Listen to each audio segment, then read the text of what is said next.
I do not know how to feel about this particular episode, because this episode feels now like a Netflix show, because it lacks that something that was driving us in episode 1 and 2. Because episode 1 and 2, for me, I felt like I was watching two very different individuals going through the same challenge in two different ways. But now it feels like the unit has been divided. So Amy has been pushed into our own world and has been established as this very different person. There's lack of similarities. The conflict that was there between the two feels like it has been broken in order now to expand these people's life and introduce different dramas in these people's lives outside what we knew before. It feels like the beef is not there anymore. So this is episode 3, beef, and the artwork actually is kind of cool but kind of disappointing in a way, because I expected, because for the first 2 episodes they used very interesting artworks. This is a bit obvious. The episode's name is I Am Inhabited By a Cry. Don't know what that means, but now we get to see what happens to Amy in this particular episode. We get to really learn about her past, her need to be who she is right now, the things that have informed her way of life, and why she is and she behaves the way she behaves. So at first you see them in a marriage therapy, and she goes to a marriage therapy with George, and George airs out some things that are said in episode 2 that make him uncomfortable and makes the relationship difficult to go with. And so we just get a breakdown of who in terms of emotional and mind state Amy is, and you get to see, because there's a contrast between what she's saying and how she's reacting to them. Based on what she's saying, you can actually look at her and see that she's not saying what she wants to say. She's saying what is needed to say in order to move forward. And so we get a clear understanding of just what she had to go through and how that has advised her life throughout. So apart from that, on the other side, we have Danny. Danny now has been overwhelmed. He's gone to a church, and then he's heard that, unfortunately, the ending on episode 2 does not take place the way I expected it to take place, because as he's going there, something happens and he becomes a coward and runs away. And so he tries to do other stupid things, like he almost burns a car with a kid in it. Let me just put it that way.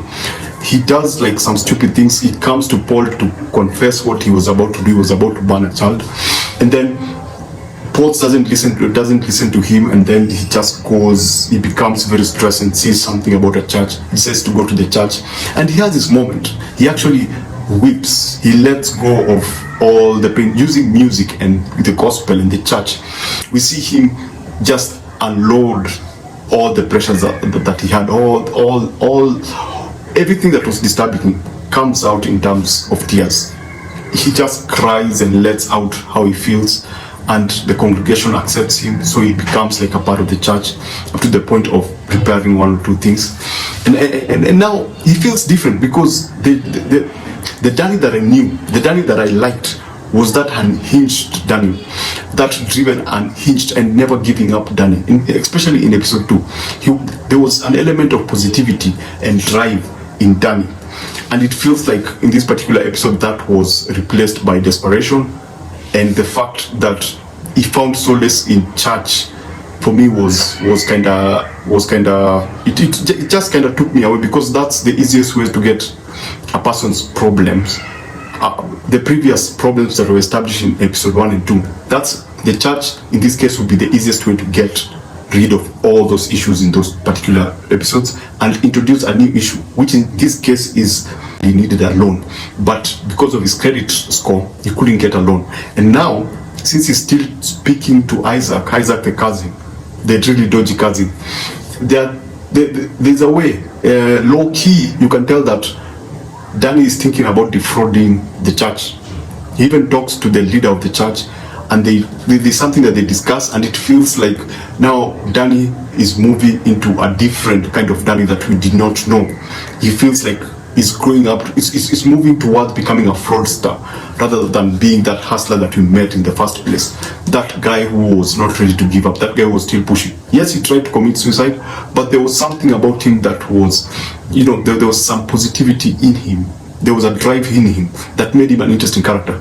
Now they're obviously trying to make him a fraud. Now, apart from Danny, and this is the other thing that I do not like, George has been presented like this unlikable stay-home dad who is out to actually I don't know, I just don't like the way it's portrayed in this particular episode. He lacks mystery, because in episode 1 and 2 you thought that this character, there must be something beyond this. There must be a depth about him. There must be something different about him. Yes, in episode 2 we learned that he came from a rich family, but he didn't get anything left. His dad didn't give him anything to renew with. But I thought that they would have tried to actually expand him and get to introduce us to a more interesting character. But guess what they do?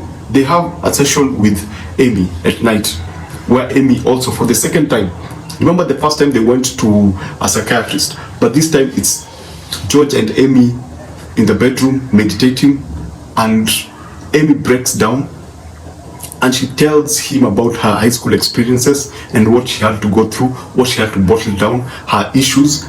And then she's like, there's some things that she wanted to tell George, but she thought that George wouldn't listen, and you also get him not listening. So you find that this character George, I don't know what the deal is, because he feels like a useless character. He's absolutely pointless. He's the most annoying character in the right now. Thanks to this episode, for me now, George moves from an interesting character who can be developed to the most boring, annoying character in this particular show.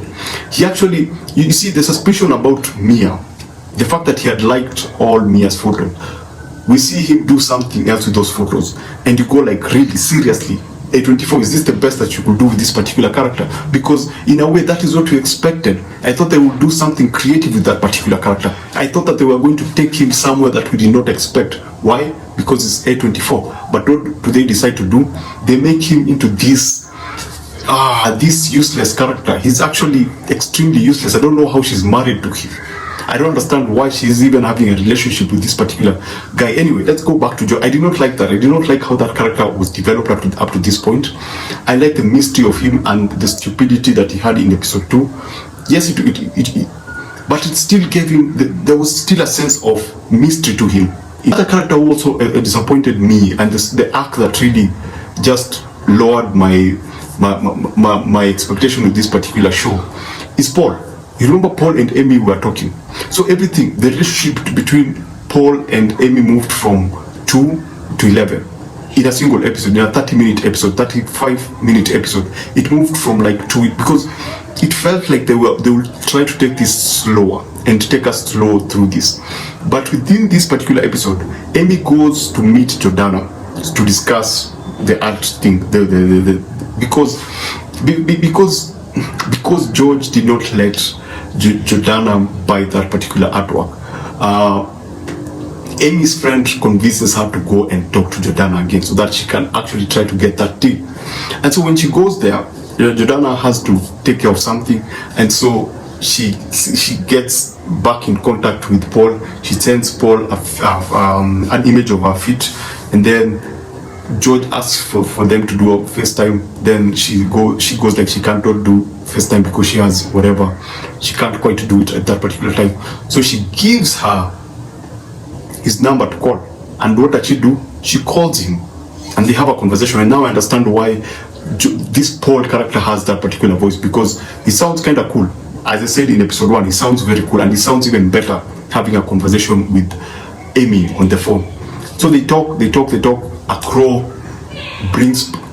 brings Amy back to the real world, and she realizes what she's doing and where the relationship is going, because now Paul wants to see her face to face.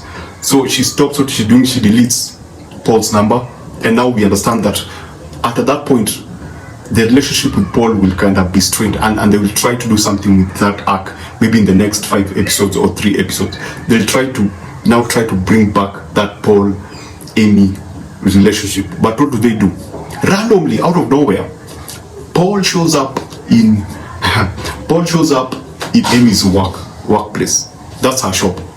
And guess who's working there? Mia is working there. And remember, she was using Mia's image to catfish Paul. Now Paul comes into the shop, and what does she do?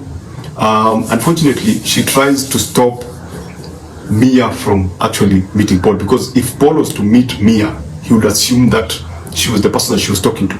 So they actually do it. They actually meet briefly, and she has to push him out. And so they go outside, and she explains to Paul she was actually catfishing him. and something happens, and I'm like, what's wrong with these people? Why are they treating male characters like that? Because already in episode 2 we had established the kind of women that Paul was going for.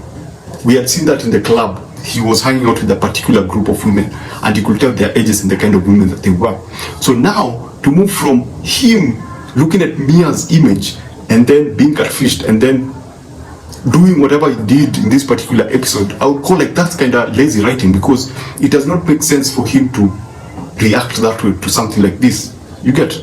I just felt that, okay, let me put it this way, I just felt like the male characters in these particular episodes were not really well done. It felt they were everywhere. They lacked the mystery, they lacked the drive. It felt very soap opera-ish. It felt like a soap opera. It felt like a teen show. It felt rushed, and it lacked that driving force. I think it's because now it's not anymore about Amy and Danny, because the show began with both of them. The show began with the drama between them. So there's less of that Amy and Danny feel and effect. And for me, I don't know what will happen in episode 4. I just hope that they will course correct and they will make it interesting, because this particular episode, yeah, I understand that most of you like it because it still keeps the pacing and the editing very interesting. It's very well written, but if you look down, if you look at the base of it, the male characters are not well written, and there's this thing about they emphasize on the fact that George is a work at home dad, and they make him look like an absolute idiot. There's a particular scene that they make him look like an absolute idiot, and I was like, okay, they had not been doing that in episode 1 and 2. They were trying to be very clean with that particular character, and they were not making him look cool, but just placing him in a world that looks believable. It doesn't feel like they're trying to make him look like an absolute asshole. But this time, they just did what I expected them to do in a Netflix show. I thought it would have been much smarter. I thought they would be, because it's A24, man, I thought they would do it much better. I thought they would take a different approach with that particular character at that particular part. Or they would either make him, A24, go extreme, make him like 100% idiot, like is functionless, but rather not keep him lukewarm in terms of making him look like an idiot in order to elevate these other characters. Because it feels like he was made to look a certain way so that certain characters could look a certain way. I don't know if I'm making sense, because in order to elevate a character, you have to bring every other character down. You have to suppress some characters in order to elevate some characters. And it feels like George, especially in one particular scene, he was pushed aside and he was used to elevate two characters. And so yeah, this is one of their poorest episode. If I would give it a score, I would give it a 3.5, because now it felt like a Netflix show. It didn't feel like that particular show that they had established in episode 1 and 2. So yeah, thanks for watching. I will see you on episode 4. Let's see if they'll do something different.